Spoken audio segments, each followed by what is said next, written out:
Rabu 9 November, sebuah kabar gembira bagi pecinta Donghua, khususnya pecinta Long Hao Chen. Benar, yakni Donghua yang berjudul Throne of Steel. Oke lah, nggak usah banyak basa-basi lagi, karena Mimin yakin kalian masih ingat dengan cerita di season pertamanya. Yuk, mari kita katakan bersama-sama, dan film pun dimulai.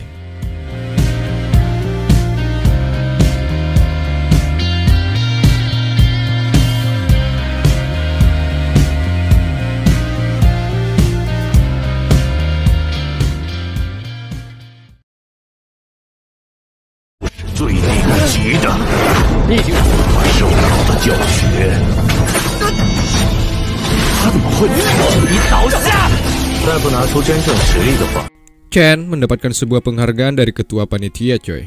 Dikarenakan ia adalah murid satu-satunya yang dapat mengalahkan lawannya dengan mudah. Maka dengan itu ketua panitia menetapkan bahwa Long Hao Chen kedepannya tidak perlu bertanding lagi.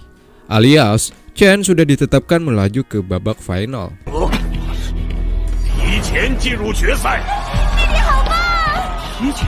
Artinya Chen hanya membutuhkan beberapa kemenangan lagi saat di final nanti untuk memastikan dirinya menjadi juara ujian perburuan iblis tahun ini. Atas pencapaiannya saat ini, maka Chen sudah ditetapkan akan menjadi bagian dari murid yang akan diikutsertakan dalam perburuan iblis. Tentulah para peserta ujian lainnya merasa gimana gitu. Bahkan mereka bertanya-tanya tentang latar belakang Chen yang masih menjadi misteri. Sangat jarang, bahkan tak pernah ada sekelas murid tingkat 4 mampu bersaing dengan murid yang notabene-nya sudah berada di tingkat 5, kecuali Chen sendiri. Mereka hanya tahu bahwa Chen berasal dari kota Udin, namun tidak dengan kemampuan sesungguhnya. Singkatnya, Lusin dan guru Yehua sedang berada tak jauh dari tempat di mana Chen sedang mengobrol bersama ketua panitia atau paladin, coy.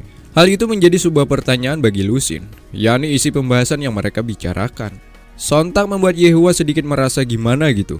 Ia meminta kepada Lusin untuk tetap menjaga sikap, alias tidak mengintip seperti kekanak-kanakan yang seperti kita lihat. Lusin sedang mengintip Chen dan ketua panitia dari kejauhan, ya kan. Kemudian ketua panitia dan Chen sudah berada di depan gurunya, yakni Yehua. Ketua panitia atau paladin ini pun tak sungkan-sungkan memuji bakat murid dari Yehua ini, coy. Bahkan apa yang didapati Chen saat di ujian tadi memang pantas untuk ia dapatkan. Ketua panitia juga menambahkan bahwa ia tak sabar untuk menanti kehebatan Chen berikutnya, tepatnya saat di final ujian perburuan iblis. Setelah ketua panitia pergi, Lusin dengan sumringah memberikan ucapan selamat atas pencapaian luar biasa yang didapatkan oleh adik angkatnya ini. Penampilan Chen barusan telah berhasil memukau isi hati Lusin. Begitupun dengan guru Yehua, ia juga memberikan selamat. Namun Yehua masih tetap bersikap dingin, seakan-akan pencapaian ini belumlah membuatnya bangga. Kecuali Chen bisa menjuarai ujian perburuan iblis. Selain itu, Yehua juga bertanya, pembicaraan apa yang mereka bahas saat berduaan bersama ketua panitia barusan. Ketua panitia atau paladin meminta kepada Chen, yakni peserta nomor 4 alias topeng hitam, agar kelak dijadikan pengawal atau satu tim dengan Chen saat di perburuan iblis mendatang. Namun Chen tak memberikan jawaban, coy. Dikarenakan di dalam hatinya ia masih teringat dengan Lin Xin, karena Chen sudah berjanji padanya akan menjadikan Lin Xin sebagai timnya. Bagi kalian yang belum paham tugas kesatria pengawal, yakni sebagai pelindung yang sangat setia terhadap tuannya, apalagi ketika tuannya sedang berada dalam ancaman. Saat itulah tugas si pengawal, yakni akan selalu ada di depan untuk menghadang ancaman yang akan datang. Yehua pun sangat menyayangkan karena Chen belum menjawab tawaran dari ketua panitia, sebab si topeng hitam dianggap sebagai murid yang jenius. Berbeda dengan Lusin, ia malah setuju dengan keputusan yang diambil Chen. Sebab Lusin menganggap topeng hitam sesosok murid yang sombong, sepertinya tidak pantas jika dijadikan pengawal Chen untuk kedepannya. Setelah cukup lama ngobrol dengan guru juga Lusin, Chen ingat bahwa ia ada janji dengan Cha untuk bertemu. Tanpa sepengetahuan mereka berdua tujuan selanjutnya, ia buru-buru meninggalkan mereka berdua di sini, coy. Ya, Lusin mengira bahwa Chen pergi untuk berlatih, sementara Yehua masih penasaran dan tak tahu sepenuhnya dengan sifat asli Chen. Anak ini sangat sulit untuk ditebak. Sesampainya, Chen melihat aura Cha tak seperti biasanya.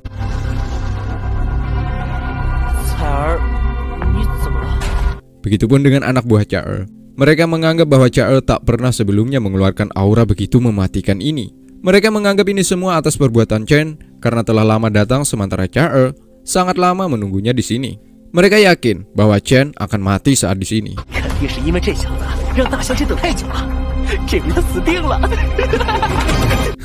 Tiba-tiba, tepatnya saat di hadapan Chen yang sebelumnya auranya pembunuh, malah berubah menjadi aura kecinta-cintaan. Sontak bawahannya yang melihat ini merasa terbawa akan suasana.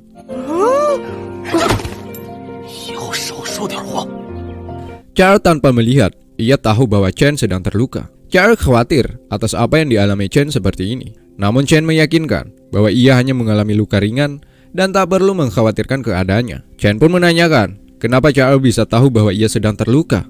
Ya, seperti yang Mimin pernah sebutkan, Char meski tak bisa melihat namun ia memiliki indera perasa di atas rata-rata, bahkan melebihi dari batas orang normal. Hanya dengan mendeteksi dari bau nafas saja, Char sudah dapat merasakan keadaan seseorang. Jika nafas seseorang lebih cepat alias tersengal dan tersentak, maka orang itu sedang berada dalam keadaan terluka seperti Chen ini. Nah, jika nafasnya bau, berarti dia tidak gosok gigi.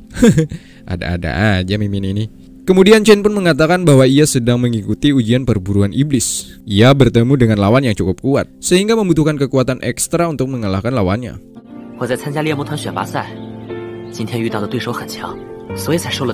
Cengkeraman tangan Char terlihat saat di sini, coy. Menandakan ia sangat mengkhawatirkan keadaan Chen. Setelah melihat itu, Chen pun mengatakan bahwa ia berhasil menang. Nah, setidaknya Char sedikit lega. Ternyata Chen ini tidak jauh beda dengan Chen pertama ia bertemu, yakni seorang pria yang pantang menyerah.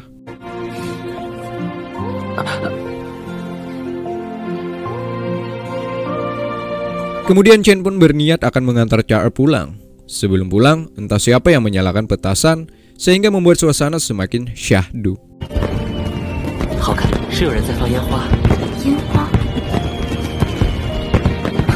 Ditambah lagi Chen menggambarkan keindahan bentuk petasan tersebut sehingga menambah keromantisan dan indahnya hari ini.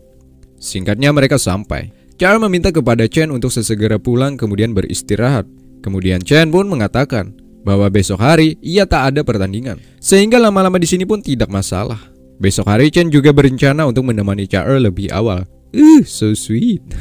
Ya, penuh perhatian. Char juga mengingatkan agar Chen tidak terlalu giat berlatih. Itu semua demi kesehatan Chen sendiri. Namun Chen mengatakan bahwa ia bagaimanapun harus berlatih ekstra keras. Hal itu demi bisa melindungi Char. Ya, melindungi Char. Kata itu seperti spontan saja ia ucapkan, sehingga membuat Chen malu sendiri deh. Karena merasa malu, ia pun bergegas pergi meninggalkan Char seorang diri di depan gerbang ini, coy. Ia pergi bukan berarti tidak menyukai Char, melainkan Chen kesisipuan alias salah tingkah. Selanjutnya Char menghentakkan tongkatnya. Dengan itu juga para bawahannya langsung datang ke hadapan Char. Di sini Char meminta kepada bawahannya untuk mencari tahu siapa lawan Chen berikutnya.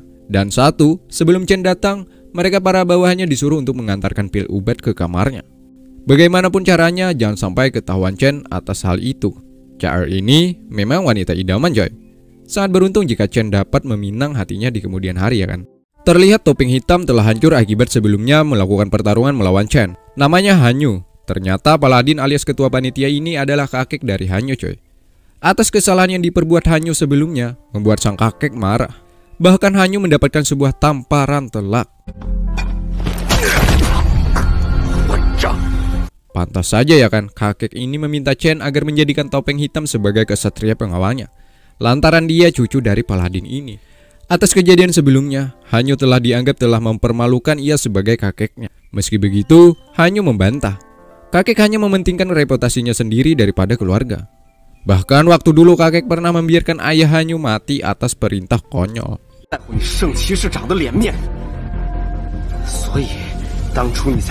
Kata dilontarkan Hanyu ini seperti kata tak seharusnya diucapkan, coy.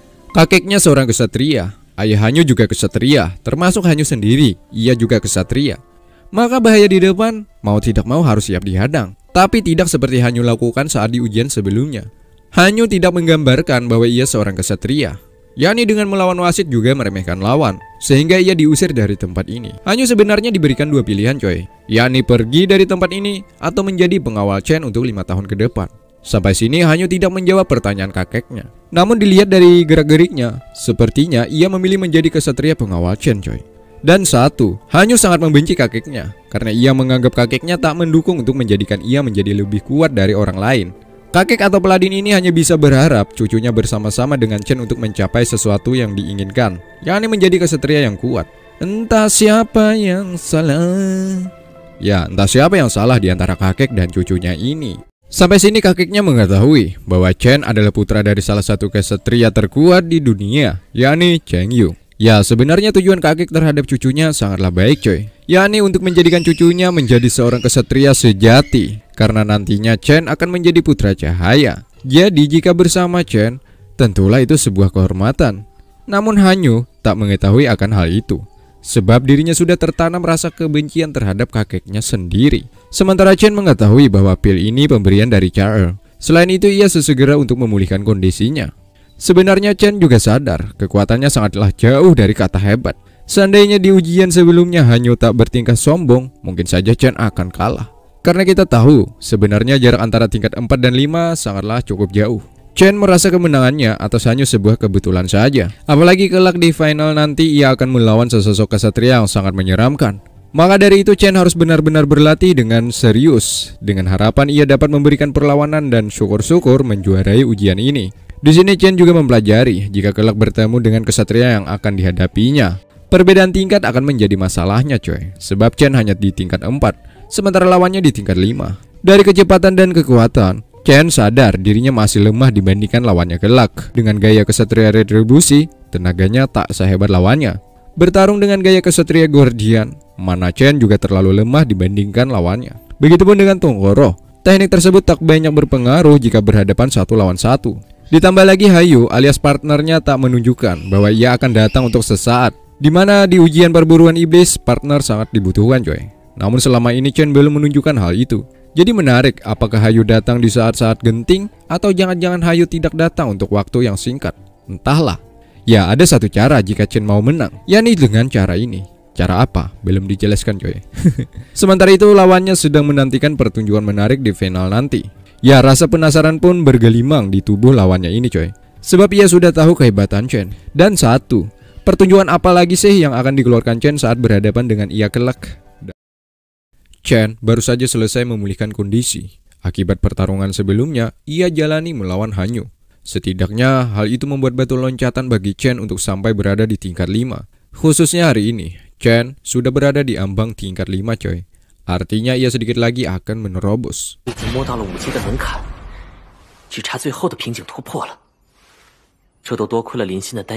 Hal itu tidak luput atas pil pemberian Lin Xin. Pil ini sangat mujarab. Tentunya di kemudian hari Lin Xin pasti berguna untuk kelangsungan kultivasi bagi Chen sendiri. Itulah alasan kenapa Chen pernah berjanji jika ia menjadi juara ujian, maka akan menjadikan Lin Xin sebagai timnya. Sementara di arena, ada Lin Xin melawan, ya sebut saja namanya Lesti Kejora. By the way hari ini Chen tidak mengikuti seleksi ujian, sebab ia sudah dipastikan berada di babak final. Lesti Kejora adalah seorang penyihir yang berada di tingkat 4 akhir. Meski terbilang tingkatannya sedang, namun semua lawan yang berhadapan dengan wanita ini pasti akan dibuat menyerah tanpa perlawanan. Lesti memiliki teknik andalan, yakni tongkat awan api. Tongkat ini bukan sembarang tongkat. Hanya mereka yang memiliki bakat superlah baru bisa meminang tongkat ini. Tongkatnya sebenarnya tak seberapa wah. Yang menjadi pusat perhatian para penonton dikarenakan ada kristal awan api di ujung tongkat tersebut.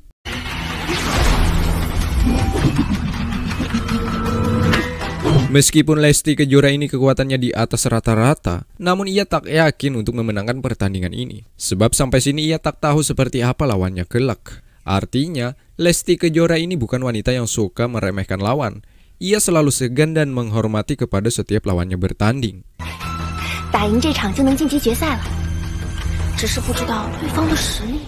Tak lama kemudian keluarlah Lin Xin, layaknya seorang petarung.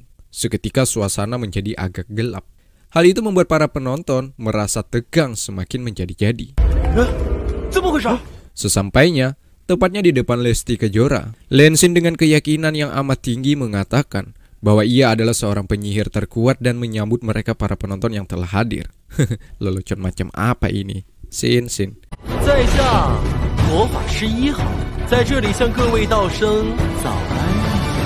Melihat tingkah laku Linsin yang konyol ini, Lesti Kejora tahu bahwa lelaki di hadapannya baru saja menerobos ke tingkat 5.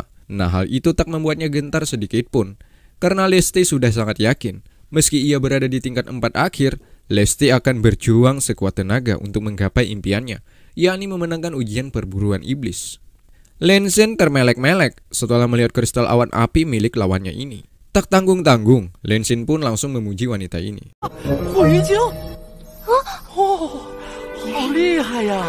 Hal itu membuat Lesti semakin yakin bahwa ia akan memenangkan pertandingan ini. Sebab dilihat dari raut wajah Linsin, sepertinya ia sudah gentar.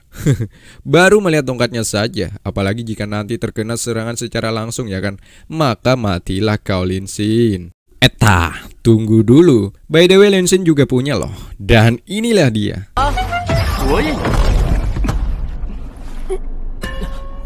Tapi lucunya ia malah kesulitan untuk mengeluarkan. Begitu sulit. Lepaskan pistol, apalagi pistolnya masuk. Anjay. Tetapi setelah Linsin mampu mengeluarkan benda tersebut, semua orang pun tak percaya akan hal itu.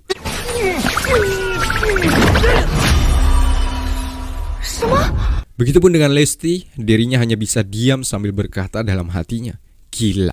Pistol Linsin ternyata besar banget. Maksudnya kristal awan api coy. Ternyata Linsin juga memiliki benda ini. Malahan lebih besar dibandingkan milik Lesti Kejora.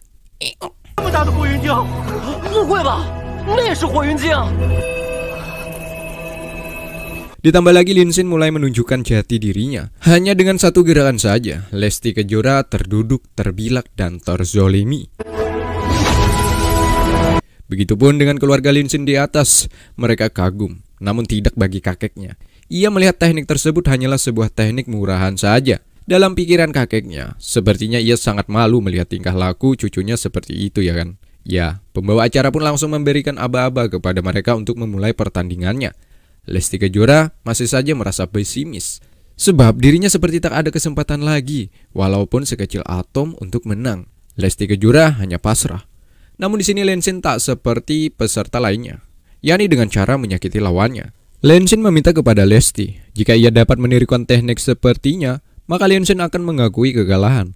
Tapi sebaliknya, jika Lesti tak bisa menuruti teknik yang ia peragakan, maka Lesti yang dianggap kalah. Mereka pun akhirnya deal, dan Linsin langsung menggerakkan sedikit jarinya. Artinya Linsin sudah memulai memperagakan jurusnya.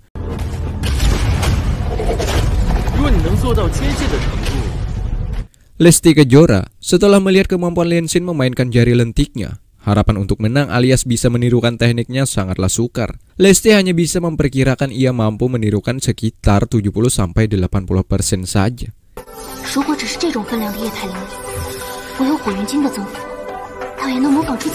Apalagi Linsin semakin kesini semakin memukau para penonton coy. Sesuatu yang tak terduga ditampilkan olehnya. Diperciki sedikit sihir, menambah takjub bagi kita yang melihatnya, yakni sebuah piano. Linsin pun langsung memainkan piano tersebut.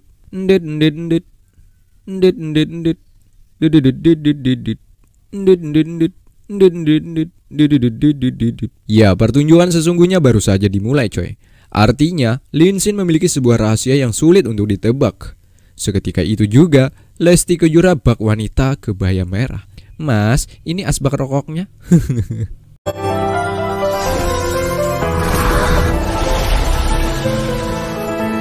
Para penonton terpukau, termasuk keluarga atau bawahannya. Intinya ini orang berasal dari keluarga Lin coy. Ia sangat kagum dengan bakat Linsin yang mampu memanipulasi mana cair menjadikan sebuah mahakarya yang amat luar biasa ini. Sampai sini Lesti Kejora hanya bisa pelangap-pelongo melihat kehebatan lawannya ini. Seakan-akan Lesti sudah masuk ke dalam ilusi Linsin yang kala itu sedang memberikan setangkai bunga. Kakek Linsin yang melihat hal itu lagi-lagi ia geram untuk yang kedua kalinya. Kakek menganggap cucunya ini hanya bisa main-main. Atau garis besarnya, kakek belum puas dengan penampilan cucunya saat ini coy. Trik semacam itu sangat mudah bagi kakeknya, di mana ia juga mempraktekkan terhadap pelayan wanita yang sedang mengantarkan minuman untuknya. Pada akhirnya, Lesti mengakui kehebatan Linsin. Ia sadar dengan kemampuan yang dimiliki saat ini, tak akan mungkin untuk menang melawannya. Dengan itu juga, Lesti dengan lapang dada mengakui kekalahan. dan Lenshin pun ditetapkan sebagai pemenangnya. Inilah kehebatan penyihir coy. Untuk mengalahkan lawan tak melulu tentang bertarung. Seorang penyihir diberkati IQ yang tinggi. Hal itu akan memudahkan jika melawan para iblis di masa mendatang. Meski Lenshin menang, kakeknya tetap menganggap cucunya ini tak memiliki sebuah bakat. Meski sempat dibantah oleh kedua orang yang ada di depannya. Sebab Lenshin tidak seperti yang dikira oleh Tuan Lin ini. Tapi apalah daya, derajat mereka berdua di bawah oleh Tuan Lin, alias kakeknya Lenshin ini coy. Hanya dengan tatapan tajamnya, kedua orang ini pun menuruti apa mau Tuan Lin. Atas apa yang ditampilkan Lenshin barusan, ia akan mendapatkan sebuah hukuman. Ya, kakek yang tegas. Menang saja dihukum, apalagi jika Lenshin kalah. Bisa-bisa nih anak mati coy. Sementara di lain tempat ada Chen yang terlambat menemui Char. Lantas Chen langsung meminta maaf, sebab ia merasa sebagai lelaki yang tak memiliki pendirian. Di mana malam tadi Chen pernah berjanji akan secepatnya menemani Char. Bahkan ia tak tanggung-tanggung untuk menunggu lebih duluan. Nyatanya Chen lagi-lagi terlambat ya kan. Hal itu tak membuat Char marah. Malahan ia sangat senang setelah merasakan aura tubuh Chen. Tak lama kemudian turun hujan. Mereka berdua duduk di sebuah tempat yang dimana di dekat kepala Char terdapat seekor kunang-kunang. Chen pun berusaha untuk menangkapnya. Sedangkan Char merasa bahwa Chen ingin menciumnya. Sehingga membuat Char dak-dik-duk. Hah, dugaan Char salah. Ternyata Chen hanya mengambilkan kunang-kunang untuknya. Belajar dari kunang-kunang coy. Jika kita tidak tahu arah untuk pulang alias tersesat, maka ambillah seekor kunang-kunang. Maka ia akan menunjukkan jalan untuk pulang. Begitupun dengan Chen, ia berjanji akan menjadi kunang-kunang bagi Char. Yakin. Bagaimana jika selamanya tutur Char? Tanpa ada keraguan, Chen bersedia. Sepulangnya, Yehua telah lama menunggu Chen di ruang tamu. Yehua tidak marah, karena ia tahu Chen tidaklah seperti dulu lagi. Kini Chen sudah dewasa, maka ia tak perlu mengkhawatirkannya lagi ya kan. Alasan kenapa Yehua berada di sini, karena ia akan memberitahukan bahwa besok partai final. Lusin dan Chen telah berhasil menembus 10 besar. Nah, ke-10 orang tersebut akan diikutsertakan dalam perburuan iblis tahun ini. Namun sebelum melanjutkan misi itu, mereka harus bertarung dulu untuk menentukan siapa murid yang terbaik. Yehua juga memberikan strategi untuk Chen, di mana ia menyuruh Chen untuk menyimpan energi, kecuali sudah sampai di grand final, maka keluarkanlah semuanya. Yehua takut jika Chen gegabah dengan mengeluarkan seluruh kekuatannya saat di babak final pertama, maka itu nantinya akan menjadi sebuah bumerang. Maka dari itu, Yehua menyarankan untuk lebih pintar menyimpan energi alias mana. Ya saat di sini, Chen pun meminta kepada gurunya agar dapat membantu biar besok hari Chen sudah berada di tingkat 5. Dan mari kita katakan bersama-sama, babak final pun dimulai. Di mana Chen berhadapan dengan sebut saja namanya Bilar. Kedepannya jika sudah tahu namanya, maka kita sebut dengan nama aslinya. Oke coy? Oke. Ya, kedua orang ini adalah pewaris segel ilahi. Chen didikan dari Cheng Yu. Sementara Bilar didikan dari Yang Hao-han, di mana kedua orang itu adalah kesatria segel ilahi dan juga guru kedua peserta ini. Kala itu, Chen dan Bilar sama-sama membangkitkan kekuatan jiwa masing-masing. Chen dengan naganya berwarna kuning keemasan, sementara Bilar dengan naga berwarna biru laut. Sebelum masuk ke dalam pertarungan, kita berpindah ke tempat di mana Char selalu menunggu kedatangan Chen. Lantas membuat anak buahnya ini begitu iri. Kok bisa-bisanya Char sangat setia menanti kehadiran Chen? Kalau dilihat dengan mata telanjang, tidak ada memiliki kelebihan. Salah satu dari mereka pun berasumsi, mungkin nona besar mereka sedang gabut dan kesepian. Dan yang paling utama, yakni merasakan namanya Chenta. Tutup mulutmu anjing, jawab ketiga orang ini. Sementara Char masih menyimpan kunang-kunang hasil pemberian Chen. Sontak saja ia mengingat kembali kejadian yang tak pernah terlupakan itu. Chen seakan-akan ingin menciumnya. Tentunya Char sangat senang mendapatkan hadiah ini. Setelah cukup terlarut akan syahdunya Chenta, kita kembali berpindah. Tepatnya di arena ada Chen dan Bilar saling pasang aura mematikan.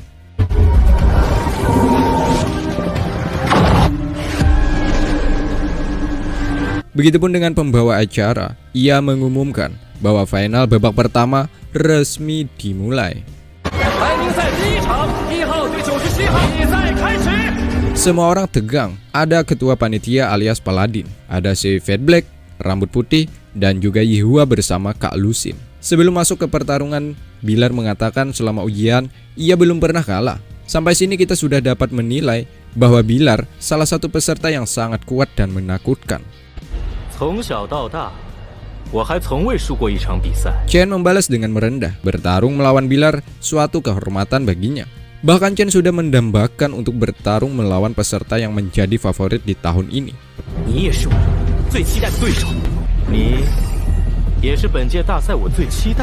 Kalau seperti itu, Bilar pun meminta agar Chen tidak mengecewakannya. Alias Chen harus benar-benar dipintanya untuk mengeluarkan seluruh kekuatannya dalam pertarungan ini.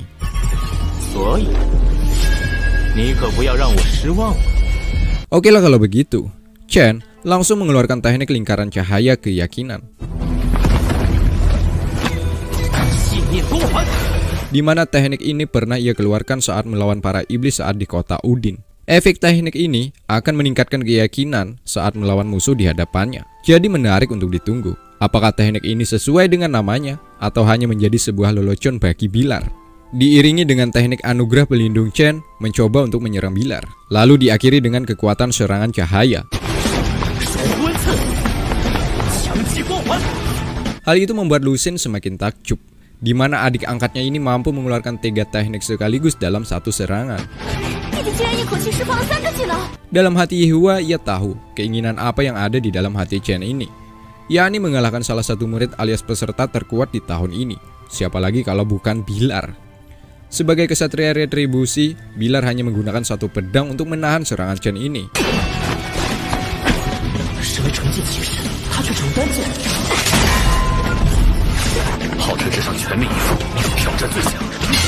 Terlalu easy baginya. Chen sangat agresif melakukan serangkaian serangan dari segala arah, bahkan melakukan gerakan tipu. Hal itu tak ada pengaruh sedikit pun bagi Bilar. Terlihat ia tetap santuy sembari menangkis setiap serangan Chen.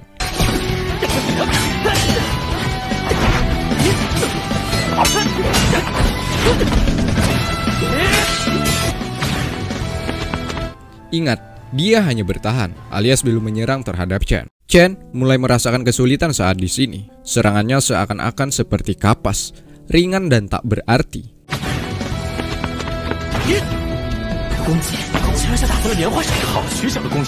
Bahkan Chen mengakui langsung kekuatan Bilar ini. Hanya menggunakan satu pedang saja, ia sudah mampu menampik setiap serangannya. Hal itu memang pantas ia peroleh sebagai kesatria retribusi, ya kan? Chen tak mudah putus asa. Semakin kuat lawannya, maka ia semakin terobsesi untuk mengalahkannya. Untuk yang kedua kalinya, Chen menyerang Bilar dari segala arah. Tapi percuma. Satu pedangnya malah terlempar akibat satu serangan yang dilepaskan oleh Bilar.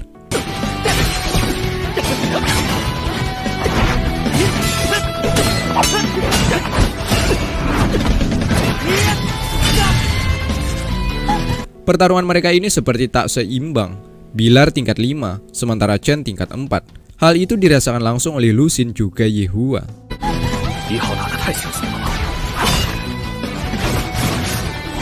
Bilar yang melihat gaya Chen bertarung, ia juga tahu bahwa Chen tak bisa lagi menyembunyikan bahwa dirinya seorang kesatria retribusi.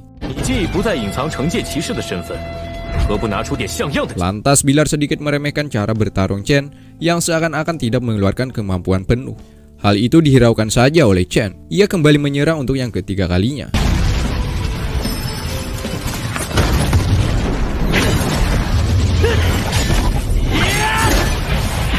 Ya, serangan ini sedikit lebih bagus ketimbang 2 serangan sebelumnya. Serangan yang dilepaskan oleh Chen ini menggunakan teknik yang tak ada dalam catatan kuil ini, coy. Benar, inilah teknik rahasia yang diajarkan langsung oleh Cheng Yu terhadap putranya ini.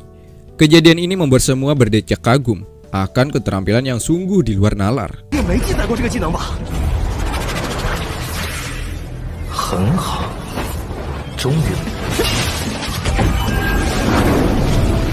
Paladin juga melihat langsung bahwa teknik ini sebuah pusaran pedang pembunuh. Paladin sangat yakin teknik ini berasal dari master kuil Cheng Yu.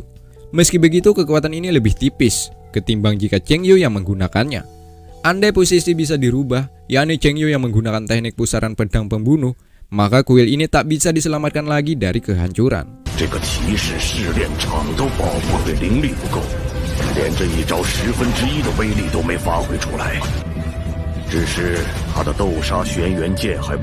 Fungsi pusaran pedang pembunuh yakni menyerang secara tiba-tiba. Meski begitu, Bilar tak merasakan masalah. Ia mampu menepis setiap serangan Chen, yang dimana dikeluarkan dari segala arah.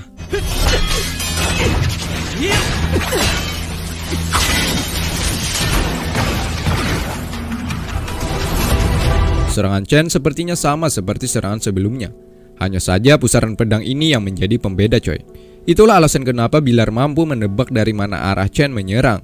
Pertarungan mereka sudah berjalan cukup lama. Sampai sini, Bilar merasa kecewa karena Chen tak seperti biasanya, yakni menang mudah saat berhadapan dengan lawan-lawannya.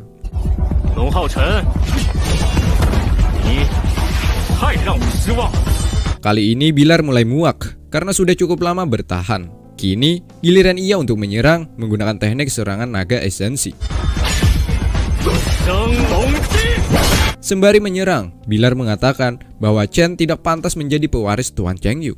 Dengan itu juga ia terkena serangan dari Bilar. Hal ini tentulah membuat salah satu penonton tak percaya serangan rahasia mampu dipatahkan oleh Bilar. Malahan Bilar mampu menyerang balik. Sekali lagi, perkataan Bilar membuat Chen semakin marah. yakni cincin yang ada di tangan Chen tidak memiliki kekuatan ilahi di dalamnya. Karena apa? Karena Bilar juga memiliki cincin yang diwariskan oleh Yang Hao-Han. Bukan itu saja, bahkan Bilar dengan belagu untuk melewati kemampuan ayahnya Chen, yakni Chengyu, di mana tujuan utamanya untuk menjadi kesatria retribusi terkuat di dunia dan melampaui kekuatan dari ayahnya Chen. Setelah perkataan itu ia lontarkan, Bilar dengan beringas menyerang Chen tanpa memberi ruang sedikitpun untuk menyerang balik.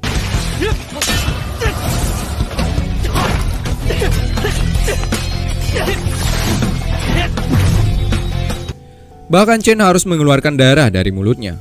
Kuat sekali. Itulah yang dapat dirasakan oleh Chen saat ini. Bilar memang peserta kuat dan hebat. Pantas saja ia akan sangat sulit untuk dikalahkan. Sembari bertarung, Bilar memprovokasi Chen bahwa Chen memang tak pantas menjadi kesatria ilahi. Hal itu dilihat dari gaya bertarung Chen yang tak terlihat menunjukkan progres saat berhadapan dengan Bilar. Di mana Bilar menganggap Chen semakin kesini kekuatannya malah menurun. Mana kekuatan yang diajarkan Tuan Chengyu kepadamu? Ayo keluarkan, ujar Bilar kepada Chen. Ya, perkataan itu membuat adrenalin Chen semakin tinggi. Ia mengumpulkan momentum untuk menyerang kembali si Bilar ini. Lusin yang melihat kesombongan Bilar merasa marah. Bahkan Bilar dianggapnya sebagai peserta belagu yang suka meremehkan lawan.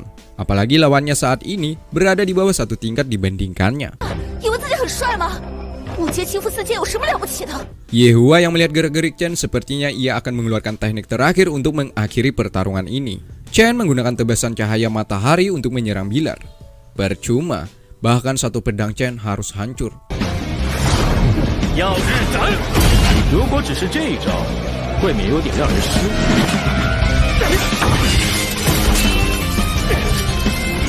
Sementara Chen terlempar amat jauh.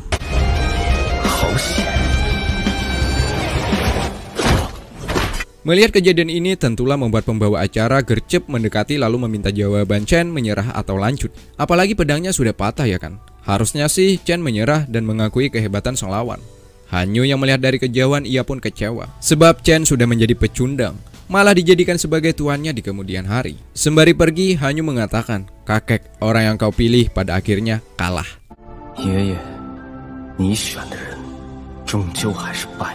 Sementara Chen meski harus muntah darah, ia dengan pedenya mengatakan bahwa masih bisa untuk bertarung. Sementara Bilar yang melihat Chen mencoba untuk bangun, ia pun mengatakan untuk menyerah saja. Meski kekuatan Chen juga terbilang bagus baginya, jika diteruskan takutnya Bilar akan bertindak lebih kejam lagi. Meski begitu, Chen menampik akan kesombongan nih orang. Bahkan Chen tak segan-segan meminta Bilar untuk mengeluarkan seluruh kekuatannya.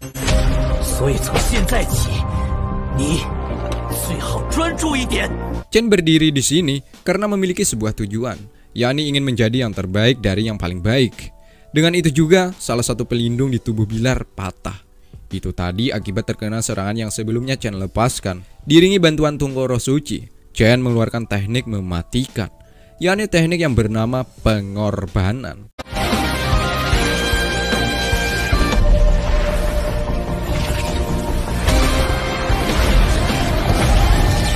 Bukan saja bagi lawan berbahaya, Teknik ini juga membahayakan diri sendiri. Bahkan ancaman terbesarnya sebuah kematian bagi Chen. Tidak ada pilihan lain lagi selain jalan ini yang ia ambil.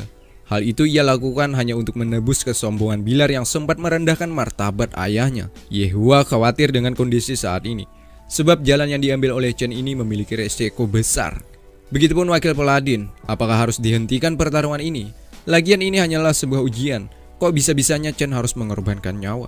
Paladin hanya diam, tak bisa berbuat apa-apa lagi selain hanya menyaksikan dua putra segel ilahi ini untuk saling bergelut satu sama lain. Sementara itu, tepatnya di tempat Chae berada, seketika cuaca berubah. Sepertinya ada sesuatu yang tak bagus telah terjadi. Nasi telah menjadi bubur, pisang telah hancur, kayu telah rapuh. Hal itu sesuatu yang sulit untuk dikembalikan ke titik asal. Seperti itulah keadaan saat ini. Chen baru saja kehilangan kesadaran. Ia tak bisa lagi mengontrol keadaannya. Ia menggunakan teknik tebasan cahaya matahari plus teknik pengorbanan. Tentunya kekuatan yang dimiliki Chen akan naik satu tingkat. Serangan demi serangan ia lepaskan. Kali ini Chen tak seperti sebelumnya. Kekuatannya lebih jauh meningkat. Hal itu tentunya sangat menyulitkan bagi Bilar.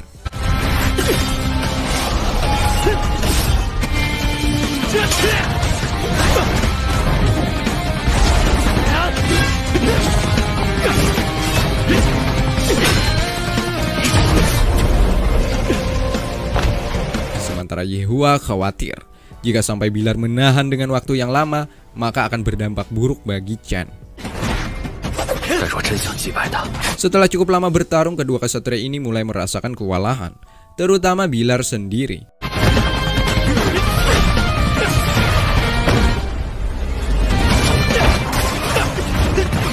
Sementara wakil Paladin untuk yang kedua kalinya meminta kepada Paladin untuk menghentikan pertarungan ini. Takutnya kenapa-napa ya kan? Tapi Paladin tak bisa menghentikan. Ia hanya bisa menunggu hasil akhir, siapa yang akan menjadi pemenang. Sementara Bilar lagi-lagi mendapatkan serangan dari Chen. Penuh amarah, setiap 1 detik ia lepaskan tebasan pedang matahari.